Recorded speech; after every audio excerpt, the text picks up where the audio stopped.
ठाणम आगम के तीसरे स्थान में कहा गया है, शेणम भन्ते पच्चक्खाणे किंग फले संजम फले।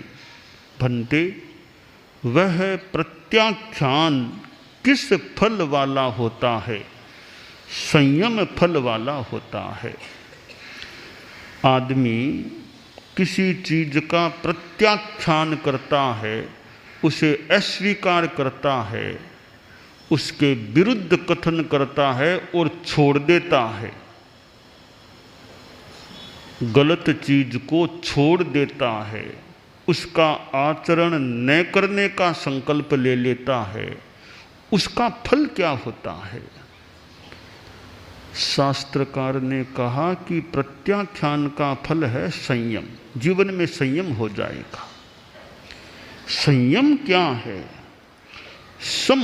सम्यक्तया यमः उपरमः विरतिः। सम्यक प्रकार से विरति हो जाती है, उपरम हो जाता है, विरमण हो जाता है। जैसे एक आदमी ने प्रत्याख्यान यह किया कि जिंदगी भर शराब पीने का त्याग है, प्रत्याख्यान है। अब वह प्रत्याख्यान कर चुका है, उसका जीवन शराब से मुक्त रहेगा। यदि प्रत्याख्यान का पालन करेगा तो जीवन शराब से मुक्त रहेगा। यह शराब का संयम उसके जीवन में हो गया। और संयम एक आत्मोत्थान का साधन है। प्रत्याख्यान से जहां आत्मकल्याण होता है, वहां बाह्य व्यावहारिक दृष्टि से भी समस्या से मुक्ति रह सकती है। एक कहानी आपको सुनाऊं कि त्याग से कैसे बाह्य लाभ भी, आत्मा का लाभ साथ में बाह्य लाभ भी। दो बातें सुनानी है। पहले एक कहानी। एक गांव में कोई संतों का सिंगाड़ा गया। छोटा गांव था। शाम को संतों ने व्याख्यान किया। गांव के काफी लोग इकट्ठा हो गए। घंटा भर लगभग संतों ने व्याख्यान दिया, कहानी, श्लोक, भजन। उसके बाद में संत बोले, कोई नियम लो, प्रत्याख्यान करो, कोई त्याग करो। कई लोगों ने प्रत्याख्यान किए। एक वो लड़का 20 वर्ष का लगभग था, सामने बैठा था। संत बोले, तुमने कोई प्रत्याख्यान नहीं किया कि आप बताओ क्या करूं? कि चोरी मत करना कभी। कि चोरी तो मुझे करनी पड़ती है, उसके बिना तो रह नहीं सकता, वो मेरा जीविका का साधन बना हुआ है। तो लड़का बोला, महाराज जब तक आप हमारे गांव में रहोगे तब तक चोरी तो मैं नहीं छोड़ सकता, पर चोरी के लिए जाने से पहले पहले एक बार आपका दर्शन जरूर करूंगा।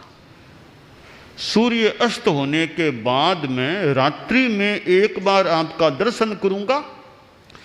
दर्शन किए बिना मैं चोरी के लिए नहीं जाऊंगा।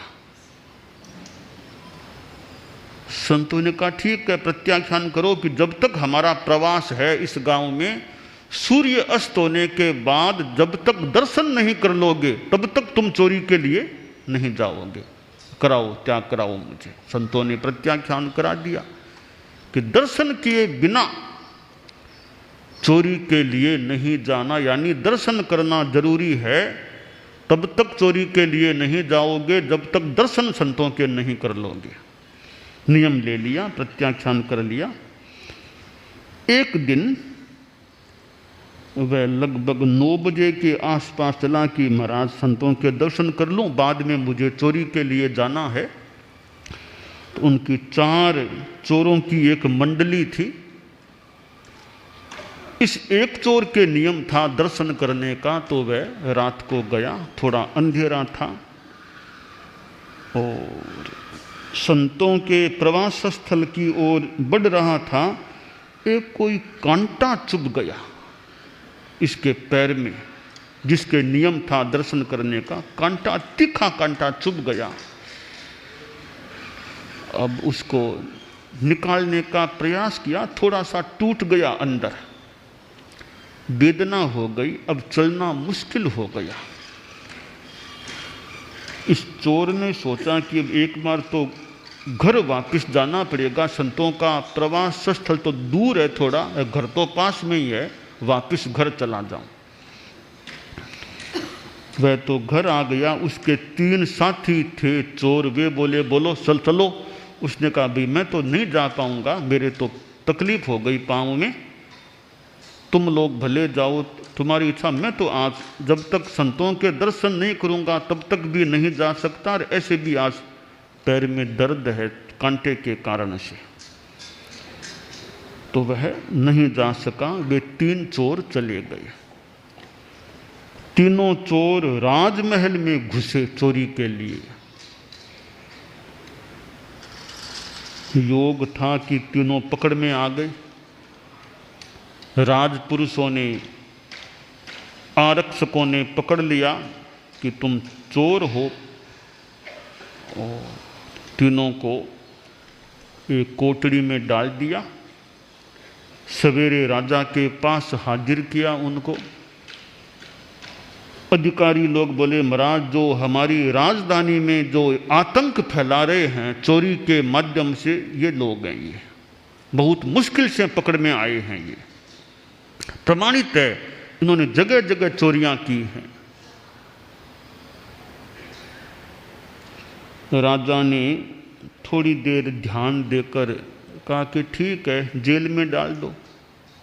अधिकारी बोले महाराज, जेल में तो डाल देंगे, पर ऐसे लोगों को तो पूरा सबक सिखाओ आप, वरना काम नहीं चलेगा। अधिकारियों का परामर्श था, इनको तो फांसी की सजा मिलनी चाहिए। राजा ने अधिकारियों की बात मान ली और फांसी की सजा सुना दी कि पहले इनको गद्दे पर बिठाओ, मुंह काला करो, घुमाओ राजधानी में, उसके बाद इन तीनों को फांसी की सजा दे दी जाए। अब तीनों को घुमाया गया, काला मुंह किया गया, और गद्दों पर ऊंधे बैठे हुए थे तीनों। जुलूस सा निकला उनका, लोग उन पर थूक रहे थे कि पापी हैं, आतंकवादी, चोर हैं। वे उनका वो बदनामी का जुलूस उस चोर के घर के सामने से निकला जिसके कांटा चुभ गया था। देखा रे, मेरे साथी तीनों हैं और फांसी की सजा होने वाली है। अब तो संवेदना ही व्यक्त कर सकता था, और तो बेचारा वो चोर क्या कर सकता था। उन तीनों का तो जो होना सा सो हो गया। अब इस चोर ने सोचा, अरे मैं तो बच गया, संतों के दर्शन करने का नियम लिया था, दर्शन करने जा रहा था, कांटा चुभा, नहीं जा सका, चोरी के लिए भी नहीं जा सका, तो मैं तो बच गया फांसी की सजा से, वरना इनके साथ होता तो मेरी भी यही हालत हो जाती। अब उसके मन में आया, रे एक मैंने प्रत्याख्यान लिया था कि संतों के दर्शन किए बिना चोरी के लिए भी नहीं जाऊंगा, इस एक प्रत्याख्यान ने मुझे तो बचा दिया। संतों के ठिकाने की ओर जा रहा था, वहां रास्ते में कांटे थे, वो कांटा कोई चुभा, आगे जा नहीं सका, चोरी भी कर नहीं सका, तो मैं बच गया। तो एक प्रत्याख्यान लिया कि दर्शन किए बिना चोरी नहीं करूंगा, वो भी सूर्यास्त के बाद दर्शन करना है, उसके बिना चोरी के लिए नहीं जाऊंगा। एक प्रत्याख्यान ने मुझे तो जिंदा रख दिया, वरना मैं तो मौत के मुंह में चला जाता। साधु दर्शन लाभ है, बड़ भागी दर्शाए, जिन रंग सूली ने सजा, कांटे में टल जाए। सूली की फांसी की सजा कांटे में समाविष्ट हो गई, समाहित हो गई।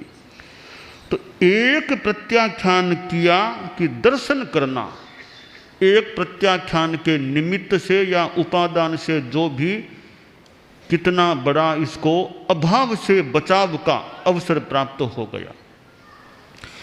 तो प्रत्याख्यान करने से जहाँ संयम होता है, आत्मा संयमित बनती है, वहीं बाह्य लाभ या बाह्य नुकसान से बचाव भी आदमी का हो सकता है। त्याग प्रत्याख्यान अपने आप में बड़ी चीज होती है। एक दूसरी बात बताऊं आपको प्रत्याख्यान की। 4 मित्र यात्रा के लिए जा रहे थे, तो रात्रि में एक बुढ़िया के वहाँ ठहरे। बुढ़िया का छोटा सा मकान था, बहुत दयावान थी बुढ़िया। पूछा कि रात को बासा कर लें? कि हाँ कर लो बेटो, रात को सो जाओ। स्थान दे दिया। सवेरे उनको जल्दी झांझर के में यानी सूर्योदय से पहले ही आगे के लिए रवाना होना था। तो बुढ़िया बोली कि लो सुबह जाओ तो गर्मी की मौसम छाछ पी करके चले जाना, सुबह में छाछ तैयार हो जाएगी, तुम छाछ पी करके चले जाना। चारों जल्दी उठ गए। तो वो बुढ़िया ने सूर्योदय से बहुत पहले ही छाछ तैयार कर दी, लो छाछ पी लो। एक बोला मेरे तो प्रत्याख्यान है, नौकारसी का प्रत्याख्यान है मेरे, कि नौकारसी आए बिना मैं कुछ भी मुंह में रात के 12 बजे के बाद पानी भी नहीं लेता मुंह में, नौकारसी आने तक। यह मेरे संतों का नियम दिया हुआ, मेरा नियम लिया हुआ है, मैं रोज नौकारसी करता हूँ। तो 3 बोले माँ हमारे तो कोई नौकारसी नहीं, हमको भले खिला दो छाछ। यह भले नौकारसी करे, हम तो छाछ पी के जाएंगे। तीनों ने छाछ पी ली।